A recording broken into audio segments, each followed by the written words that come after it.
নমস্কার, সালমা চৌধুরীর লেখা আমৃত্যু ভালোবাসি তোকে উপন্যাসটির পর্ব ১৩ শুরু করছি। কিছু সেকেন্ডের পর কোনো রকমে এপাশ ওপাশ মাথা নাড়ল। আবির একটু চুপ থেকে গম্ভীর কণ্ঠে বলল, কেউ বকেছে তোকে? সহসা মেঘের জবাব, কেউ বকেনি। আবির এবার দীর্ঘশ্বাস ফেলল, বেশ ঠান্ডা কণ্ঠে বলল, তাকা আমার দিকে। মেঘ এবার দ্বিতীয় দফায় ধাক্কা খেল। মেঘ নড়ে চড়ে উঠল, কাঁপা কাঁপা চোখে তাকালো আবির ভাইয়ের চোখের দিকে। আবির ভাইয়ের শীতল চাহনিতে অষ্টাদশীর মনে ঝড় শুরু হয়েছে। সাগরের গভীরতা নেই চোখের দিকে বেশিক্ষণ তাকিয়ে থাকা সম্ভব হলো না মেঘের। চট জলদি মাথা নিচু করে ফেলল। আবির তখনও তীক্ষ্ণ দৃষ্টিতে তাকিয়ে আছে অষ্টাদশীর দিকে। আবির কিছুটা ভেবে শক্ত কণ্ঠে বলল, মেঘ, আমি এই বাড়ির সিঙ্গেল একটা মানুষের মুখেও তোর নামে অভিযোগ শুনতে চাই না। মেঘের অভিব্যক্তি বোঝা গেল না। চিবুক গলায় নেমেছে। নিজের মনের উত্থাল পাতাল পরিস্থিতি সামলাতেই ব্যস্ত অষ্টাদশী। আবির কপাল কুটায়। হঠাৎই পল্লব ফেলে দীর্ঘশ্বাস ছেড়ে শক্ত চাহনিতে মেঘের দিকে তাকায়। কাল থেকে বিকেল কোচিংয়ে যাবি। ওনাদের ৩টের ব্যাচ আছে। প্রতিদিন 11টায় গোসল করবি। 1টার পর নামাজ পড়ে খেয়ে প্রাইভেট যাবি। তারপর কোচিং শেষ করে বাসায় আসবি। আমি কোচিংয়ে কথা বলে নেব। এতক্ষণে হালিমা খান কফি নিয়ে হাজির হলেন। আবির স্বাভাবিক কণ্ঠে বলল, মামুনি, মেঘ কাল থেকে 11টায় গোসল করবে আর বিকেলে কোচিং যাবে। ওর গোসলের টাইম যদি 1 মিনিট এদিক সেদিক হয়, তুমি সঙ্গে সঙ্গে আমায় কল করবে। এতটুকু বলে কফির কাপ নিয়ে সিঁড়ি দিয়ে ধপধপ করে উপরে চলে গেল। মেঘের হৃৎপিণ্ড দুভাগ হয়ে গেল আবির ভাইয়ের কথায়। এতদিন মনের ভেতরে শুধু তুফান চলেছে এই লোকটা। এখন মেঘের জীবনেও তুফান চালাচ্ছেন। বন্যা তো 10টার বেঁচে যাবে, মেঘ একা একা বিকেলে পড়তে যাবে। এখানে তো কাউকে সে চেনে না। ভাবতেই আহত হলো মনটা। ঠায় সোফায় হেলান দিয়ে বসে আছে মেঘ। হালিমা খান মেঘকে 1 কাপ কফি এনে দিলেন। মেঘ কিছুটা স্বাভাবিক হয়ে কফি খাওয়ার মনোযোগ দিল। কিছুক্ষণ পর মেঘ সিঁড়ি দিয়ে উঠছে রুমে যাওয়ার উদ্দেশ্যে। তখনই সিঁড়ি দিয়ে ব্যস্ত পায়ে নামছে আবির ভাই। এমপির জন্মদিনের অনুষ্ঠানে যাওয়ার জন্য রেডি হয়েছেন। খয়েরি রঙের শার্ট, কনুই পর্যন্ত হাতা ভাঁজ করা, কালো প্যান্ট দিয়েই ইন করা, নতুন শো জুতো, চোখে নতুন একটা সানগ্লাস, চুলগুলো খুব সুন্দর করে স্টাইল করা। এক পলক তাকাতেই মেঘ থমকে দাঁড়ালো সিঁড়িতে। আবির ভাইয়ের এক হাত পকেটে, অন্য হাতের আঙুলে বাইকের চাবি ঘোরাতে ঘোরাতে মেঘের পাশ কেটে নেমে গেল। মেঘ ওখানেই দাঁড়িয়ে পড়েছে। বডি স্প্রের তীব্র গন্ধ ঘাড় ঘুরিয়ে তাকালো আবির ভাইয়ের দিকে। যতক্ষণ দেখা গেল ততক্ষণ স্থির দৃষ্টিতে তাকিয়ে রইল। বিড়বিড় করে বলল, ওনার যন্ত্রণায় আমাকে পাবনা যেতে হবে মনে হচ্ছে। কিছুক্ষণ পর মেঘ রুমে চলে গেল। তানভীর সারাদিনও বাসায় ফিরতে পারেনি। সেই যে সকালে বের হয়েছিল, সারাদিন নির্বাচনের কাজে ব্যস্ত। বিকেলে বাহিরে খেয়েছে। তারপর থেকে জন্মদিনের অনুষ্ঠানে কাজে ব্যস্ত। কোথায় কি রাখবে, কিভাবে করবে, সভাপতির সাধারণ সদস্য সকলেই ব্যস্ত। অনুষ্ঠান শুরু হওয়ার পর্যায়ে আবির উপস্থিত হলো। আবিরকে দেখে তানভীর ছুটে এসেছে। পরিচয় করিয়ে দিয়েছে হবু এমপির সাথে। হ্যান্ডশেক করে মতবিনিময় শুরু করে দিল দুজনে। অনুষ্ঠান ভালোই শেষ হলো। বেশ কিছু ছবি তোলা হয়েছে এমপির ফ্যামিলির সাথে। আবির তানভীর এমপির দুপাশে দাঁড়িয়ে কেক খাওয়া সহ আরও অনেক ছবি তোলা হয়েছে। সেখান থেকে 4টা ছবি আবির ফেসবুকে আপলোড করেছে, সাথে জন্মদিনের ক্যাপশন দিয়েছে। অনুষ্ঠানের শেষে তানভীর বলল, ভাইয়া, তুমি কি আমায় বাইকে লিফট দিবা নাকি রিক্সা করে বাড়ি যাব? আবির এক মুহূর্তে ভেবে উত্তর দিল, আজ থেকে যেতে পারবি, সমস্যা নেই। তানভীর খুশিতে আত্মহারা হয়ে গেছে। 10 দিনের মাথায় ভাইয়ার বাইকে ওঠার অনুমতি পেল। বাইক চালাতে চালাতে আবির গম্ভীর কণ্ঠে তানভীরকে বলল, তোর কাছে মেঘের বান্ধবীর নাম্বার আছে? তানভীর স্বাভাবিকভাবেই বলল, হ্যাঁ আছে। কেন ভাইয়া? আবির রাশভারী কণ্ঠে বলল, তুই তাকে কল দিয়ে বলিস কাল থেকে যেন 3টায় কোচিংয়ে যায়। মেঘের ব্যাচ টাইম চেঞ্জ করে দিয়েছি, সাথে তারটাও। কোচিংয়ের লোকের সাথে কথা বলেছি। মেঘের একা একা বিকেলে ভালো লাগবে না। তানভীরে চিন্তিত স্বরে বলল, আবার কোনো সমস্যা হয়েছে ভাইয়া?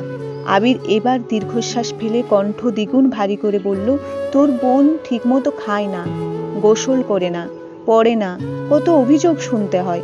এর জন্য টাইম পাল্টে দিয়েছি, সাথে ওকে ওয়ার্নিংও দিয়েছি। তানভীর আর কিছু বলল না, চুপচাপ দু ভাই বাসায় ঢুকে যে যার মতো রুমে চলে গেল। রাত তখন 10টা 30। তানভীর ফোন থেকে বন্যা নামে সেভ করা একটা নাম্বার কল দিল। দুবার দেওয়ার পর রিসিভ হলো। বন্যা বলল, আসসালামু আলাইকুম। তানভীর বলল, আলাইকুম আসসালাম। বন্যা বলল, কে বলছেন? তানভীর বলল, আমি মেঘের ভাই। বন্যা একটু ভয়ে ভয়ে বলল, আবির ভাইয়া? তানভীরের কিছুটা রাগ হলো। আকস্মাৎ বলে উঠল, ভাইয়া তোমায় কল দিবে কেন? ভাইয়ার কি খেয়ে কাজ নাই যে তোমায় কল দিবে? ভাইয়া জীবনেও তোমায় কল দেবে না। শুধু তোমায় কেন, কোনো মেয়েকেই কল দেবে না। বন্যা আস্তে আস্তে শোধালো, তানভীর ভাইয়া? তানভীর বলল, হ্যাঁ। বন্যা বলল, কোনো দরকার ভাইয়া? তানভীর বলল, শোনো, তুমি কাল থেকে 2টোর বেচে প্রাইভেট পড়বে আর 3টার বেচে কোচিংয়ে করবে। মেঘও বিকালে কোচিং করবে। এটার জানানোর জন্য কল দিয়েছি। ভুল করে আবার সকালে চলে যেও না। আল্লাহ হাফিজ। এতটুকু বলেই কল কেটে দিল তানভীর। বন্যা খাটের উপর টাসকি খেয়ে বসে পড়ল। কিছু ভাবতে পারছে না। কিছুক্ষণ স্থির থেকে তাড়াতাড়ি কল করলো মেঘকে। একবার বাজতেই কল রিসিভ করলো মেঘ। বন্যা বলল, এই পাগল, তোর কি হয়েছে রে? কাল থেকে এতবার কল দিচ্ছি, কোনো খবর নাই তোর? সেই যে আবির ভাইয়ের সাথে বাইকে গেলি, কি হলো তাও বললি না? কি অঘটন ঘটাইছিস তুই? মেঘ বলল, আমি অঘটন ঘটাইনি, আবির ভাই অঘটন ঘটিয়েছে। উনি আমার মনের ভিতরে ঢুকে আমার জীবনের 14টা বাজিয়ে দিয়েছে। আমার খাওয়া, গোসল, ঘুম সব কিছু নাজেহাল অবস্থা করে ফেলেছে। ওনাকে যতবার দেখছি ততবারই ভেঙে চুরে যাচ্ছি আমি। বারবার নতুন করে ক্লাস খাই, কি করব বল? বন্যা এবার রাগে বলল, রাত বিরাতে নেশা করা ছেড়ে ঘুমা বাই। কি জন্য কল দিয়েছিল তা বলতেই পারল না। মেঘের এইসব হাবিজাবি কথা শুনতে তার এখন একটুও ভালো লাগছে না। কোথায় সিরিয়াস মুডে কল দিল মেঘকে। মেঘ যেন ঘুরেই পড়ে আছে। মেঘও কল আর ব্যাক করল না। মেঘ ফেসবুকে ঢুকলো। ঢুকতেই সামনে আসলো আবির ভাই 3 ঘন্টা আগে করা পোস্ট। ছবিগুলো খুব ভালো করে দেখেছে মেঘ। টেনে টেনে বড় করে আবির ভাইকে মনোযোগ দিয়ে দেখছে। হঠাৎই একটা ছবি দেখে মেঘের দৃষ্টি স্থির হলো। আবির ভাইয়ের পাশে করা নীল রঙের একটা গ্রাউন পরা মেয়ে। দেখেই মনে হচ্ছে শরীরে বড়লোক বড়লোক ভাব আছে একটা। মেঘের পায়ের রক্ত চরচর করে মাথায় উঠল। ওই মেয়ে কে? আর আবির ভাইয়ের পাশে ওই মেয়ের কি করে? কমেন্ট চেক করতে গেল মেঘ। অনেকগুলো কমেন্টের ভিড়ে ওই নীল জামা পরিহিতার একটা আইডি চোখে পড়ল। আবির ভাইয়ের ছবিতে কমেন্ট করেছে, আপনি অসম্ভব কিউট। ইচ্ছে করছিল আপনাকে সব সময়ের জন্য রেখে দিই। ইচ্ছে হলে বেড়াতে আসবেন, আর সম্ভব হলে ফ্রেন্ডস রিকোয়েস্ট অ্যাকসেপ্ট করবেন। রাগে শরীর ঘামছে মেঘের। শোয়া থেকে উঠে বসলো। কমেন্টটাকে এংরি রিয়েক্ট দিয়ে মেয়ের আইডিতে ঢুকলো। প্রোফাইল পিকটা 2 ঘন্টা আগেই আপলোড করা। কভার ফটোতে হবু এমপির সাথে ছবি, ক্যাপশন বাবা মেয়ে। মেঘের বুঝতে বাকি নেই, এটা এমপির মেয়ে, একটা প্রাইভেট বিশ্ববিদ্যালয়ে পড়ে। মেঘ রাগে ফুসফুস করছে। আবারও আবির ভাইয়ের আইডিতে ঢুকলো মেঘ। জাস্ট নাও একটা পোস্ট করেছে আবির ভাই, সাথে রাতের শহরে বাইকে বসা একটা ছবি শেয়ার করেছেন। মেঘ মনোযোগ দিয়ে ক্যাপশন বোঝার চেষ্টা করছে।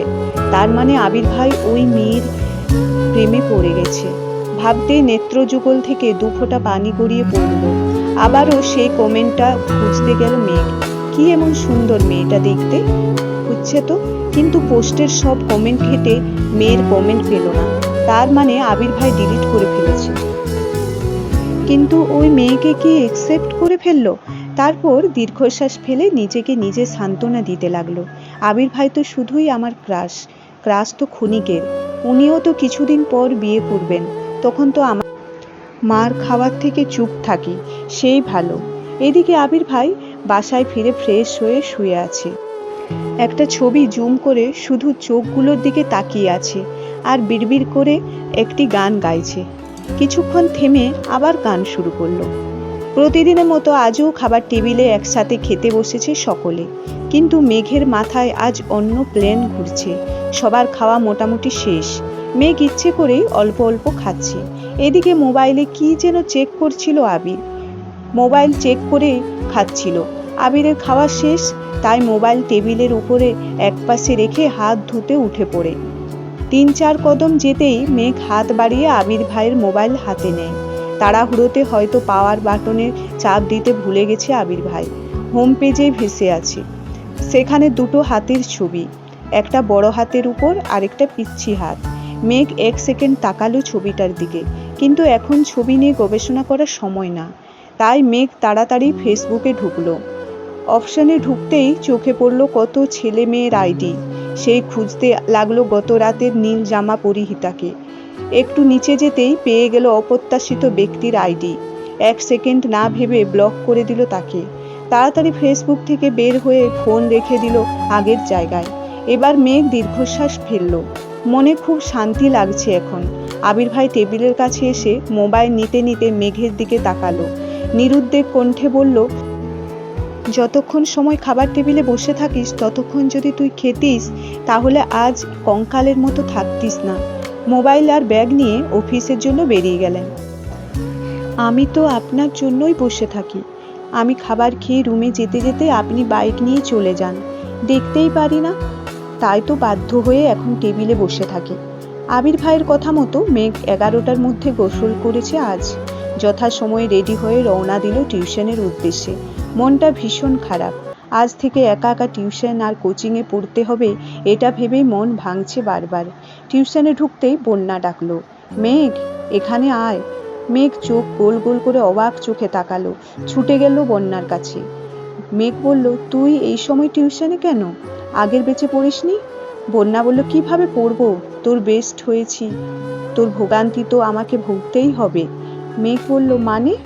বন্যা বলল, গতকাল রাতে তানভীর ভাইয়া কল দিয়েছিল, আমায় বলল তোর সাথে আমারও টাইম পাল্টে দিচ্ছে, আজ থেকে যেন বিকেলে আসি।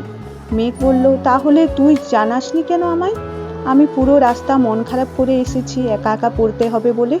বন্যা বলল, তোকে কিভাবে জানাবো, তুই তো আবির ভাইয়ের ঘরেই ডুবে আছিস।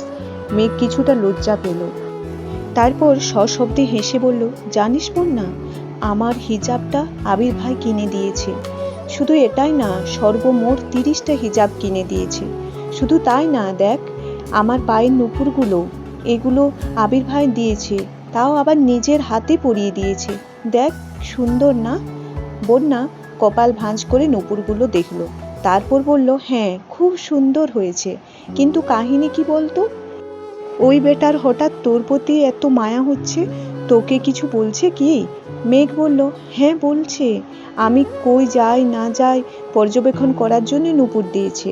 বন্যা হাঁ করে তাকায় আছে। ততক্ষণ স্যার পড়াতে চলে এসেছেন। টিউশন কোচিং শেষ, মেঘ বাসার উদ্দেশ্যে চলে গেছে। সন্ধ্যার পর আবার জান্নাত আপু আসবে, পড়া রিভিশন দিতে হবে। জান্নাত আপু শুক্রবার শনিবার বাদ দিয়ে বাকি 5 দিন পড়ান। জান্নাত আপু খুব ভালো পড়ান। মেঘ ওনার ভক্ত হয়ে গেছে একেবারে। জান্নাত আপু মেঘকে খুব আদর করে। পড়াশোনার পাশাপাশি কিভাবে পড়লে ভালো হবে, রুটিন করা, সব কিছুই হেল্প করেন। এই জন্য মেঘ ইদানিং পড়াশোনাতেও গুরুত্ব দিয়েছে বেশি। এইভাবে কেটে গেল 10-12 দিন। আবিরের সাথে মেঘের প্রতিদিন সকালে খাবার টেবিলে দেখা হয়। মাঝে মাঝে মেঘ আগে আসে, মাঝে মাঝে আবির আগে চলে যায়, তারপরে দেখা তো হয়। এতেই যেন মেঘের মনে সারাদিন প্রশান্তির কাজ করে। আবির বাড়ি ফেরে 11টা-12টার দিকে। আবির বাইকের শব্দ পেলেই মেঘ ছুটে যায় নিজের রুমের বারান্দায়। হেলমেটটা খুলে যখন বাইক থেকে নামে, মেঘ গভীর মনোযোগ দিয়ে দেখে সেই দৃশ্য আর গুনগুন করে গায় গান। তারপর বাড়ি ঢোকার আগ পর্যন্ত যতক্ষণ সম্ভব তাকিয়ে তাকিয়ে আবির ভাইকে দেখে।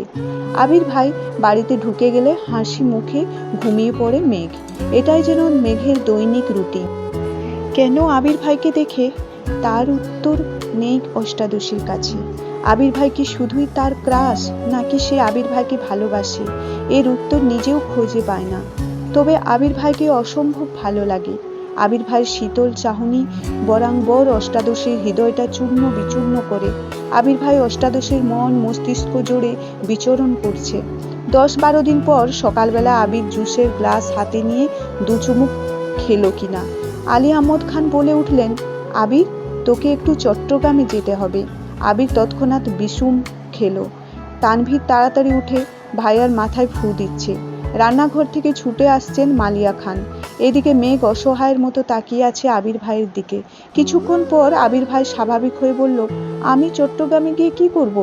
আলী আহমদ খান স্বাভাবিকভাবেই বলেন, তোমাদের কোম্পানিতে কিছু সমস্যা হচ্ছে, কিছু ডিলার ঝামেলা করছে শুনলাম। তোর কাকামণিকে সিলেট যেতে হবে। কোম্পানির সিইও হিসেবে এখন দায়িত্ব তোর উপরেই পড়ে। তুই কথা বললে আশা করি সমাধান হবে। ডিলাররা অর্ডার ডেলিভারি করা পর্যন্ত তুই থাকবি ওইখানে। যদি সব ঠিকঠাক হয়ে যায় তখন চলে আসিস। আবির এক পলক মেঘের দিকে তাকালো, তারপর দৃষ্টি নামিয়ে প্রশ্ন করল, কবে যেতে হবে? আলী আহমদ খান সহসা বলে উঠলেন, আজ রাতে অথবা আগামীকাল সকালে চলে গেলে ভালো হবে। আবির চুপচাপ মাথা নিচু করে বসে আছে। আলী আহমদ খান আর মোজাম্মেল খান উঠে গেলেন। তানভীর এবার ভাইকে বলল, ভাইয়া তোমায় কি একা যেতে খারাপ লাগবে? আমি কি তোমার সঙ্গে যাব? আবির অগ্নিদৃষ্টিতে তাকালো তানভীরের দিকে, দাঁতে দাঁত চেপে বিড়বিড় করে কি যেন বলল। কেউ কিছু বলল না, কিন্তু তানভীর সশব্দে হেসে উঠল। আবির এবার রাগে ফুঁসতে ফুঁসতে বলল, তানভীর। তানভীর হাসতে হাসতে চেয়ার থেকে উঠে বেসিনের দিকে দৌড়ে পালালো। এবার আবির অগ্নিদৃষ্টিতে তাকিয়ে আছে তানভীরের দিকে। তারপর মাথা নিচু করে প্লেটের খাবারটা কোনোরকম শেষ করে উঠে চলে গেল।